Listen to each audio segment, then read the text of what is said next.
In this video, I'm going to show you how to replace the fan blade on this Toyota 4Runner. Let's get started. If you look in through the passenger side wheel well between the frame and this lower skid plate here, you'll see the petcock for the radiator drain right here. It's this plastic one. You're going to want to spin it counterclockwise to loosen it up. Make sure you have a collection bucket underneath because fluid will start coming out. I'm trying to do this through the little access hole so you can actually see what's happening, but typically you would stick your hand right through here. Don't pull it all the way out, just a little bit, just enough so the fluid can drain without actually making a mess and splashing everywhere. Once you turn it enough, that plug actually has a hole in it so it can direct the fluid right through the access port in the skid shield. So we'll just let it drain at this point until it's done. Now let's cap this off since it's pretty much done draining. I don't want it to keep making a mess here, so I'm gonna tighten it up, snug it, and make sure it's ready for when we add coolant. Make sure it's nice and tight. At the top of the radiator, let's disconnect the hose clamp that holds the upper radiator hose connected to it. Use either a Phillips head screwdriver or an 8mm socket. Loosen it up. Now, because I have a worm clamp here, or a screw clamp, however you want to call it, this is what I'm using, but typically you would have the kind that you squeeze with some pliers. Move it out of the way, give it a wiggle, pop it right off. Let's do the same right where it connects to the engine block over here. It should be one of those squeeze clamps, but this one is not. It's been replaced. So I'm just going to loosen this up and do the same exact thing. Move the clamp, give it a couple twists to break it free, and pull the hose right out of the way and set it aside. Let's loosen up the mounting nuts that hold the fan and fan clutch assembly onto the water pump. You can see them right here. They are 12mm in size, and I want to do that now because the belts are still on and it's going to prevent this from spinning as we try to loosen these up. Otherwise you'll fight this spinning and it's going to be a little more actually a lot more difficult to remove these. So having said that, the only way you can get these off is with a 12mm wrench. We'll stick the wrench in here. Break them free. Don't take them off. We'll take them off in a little bit. Right now, let's finish removing these. Make sure you don't drop them anywhere. Keep them safe.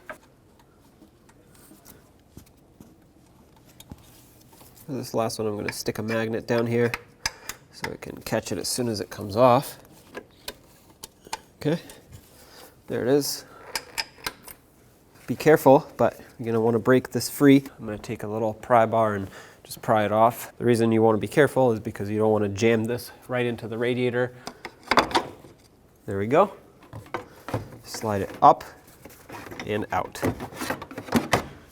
Set it aside. Now let's separate the fan and fan clutch. Take a 10mm socket and remove the 4 mounting nuts.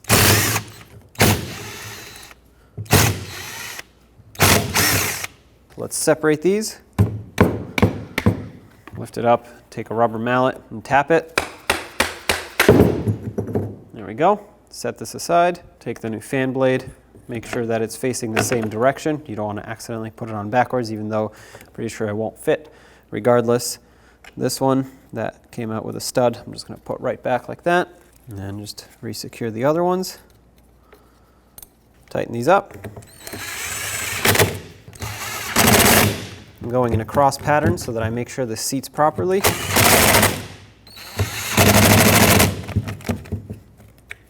Now I'm going to double check these by hand and make sure they're nice and tight. If you're doing the whole job by hand, just give it about 1/8 of a turn after they bottom out.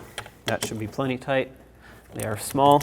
You don't want them very tight because they will break, but you want to make sure it's secured. You don't want your fan blade flying off of here as it's spinning.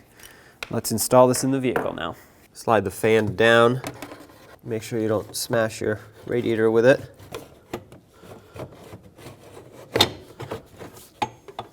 Line up the 4 mounting holes just like so. With them lined up, I'm going to start in whatever mounting nut can start first so it can at least be held on there. Okay, so there's one. Start on the second one. If you have to spin it, you can do it with a pry bar very gently. Now they're all on here. Let's get a 12mm wrench and tighten them up. Just give them a quick snug. About 1/8 of a turn after they're bottomed out and started getting tight. That's all it takes. Keep in mind though, at this point it'll be a lot more difficult to spin the pulley around, unless you want to turn over the whole engine.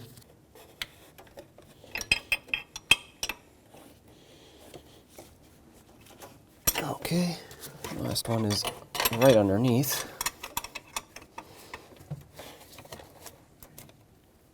And tight.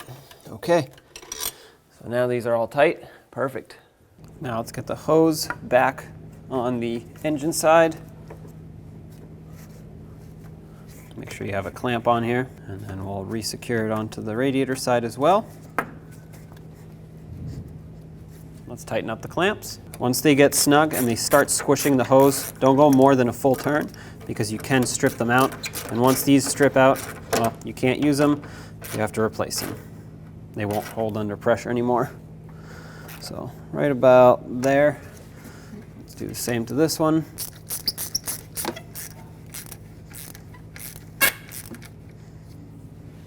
Perfect.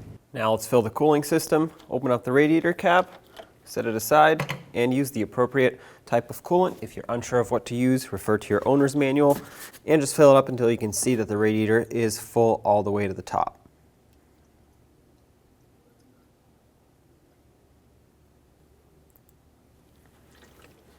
There we go. Once the radiator has been completely filled, cap this off, move over to your overflow tank, pull this hose out with the cap, set it aside, and add the rest of your coolant in here. Make sure it's about halfway full. Any more than that, and it could expand too much, the coolant will come in here as it heats up so that it doesn't overflow from the radiator. This is basically the overflow from it. So if you put too much in, it'll actually start coming out. And if it's too little, it won't have enough to pull in as it needs to as it self-bleeds. Once you've added enough coolant here, cap this off, make sure it clicks on. And now with the coolant filled up, let's turn on the engine and bleed the system. Inside the vehicle, make sure that your temperature gauge is all the way up. Make it blow on the vents so you can actually feel the heat. Blower on low, you don't want it too high because it'll cool down too fast and it'll take too long for the engine to warm up. You want the AC off, and as it runs and warms up, pay attention to your temperature gauge and make sure it doesn't go past the halfway mark. Obviously, if it's getting up to the red in the overheating zone, shut it off, let it cool down. It's most likely an air pocket, and then start it again. And once you've completed that process, you're done. You can take it for a road test. When only the best will do, demand TRQ. The only company that lets you view before you do. TRQ is committed to offering the highest quality aftermarket auto parts that are engineered for peace of mind. Thanks for using and viewing with TRQ.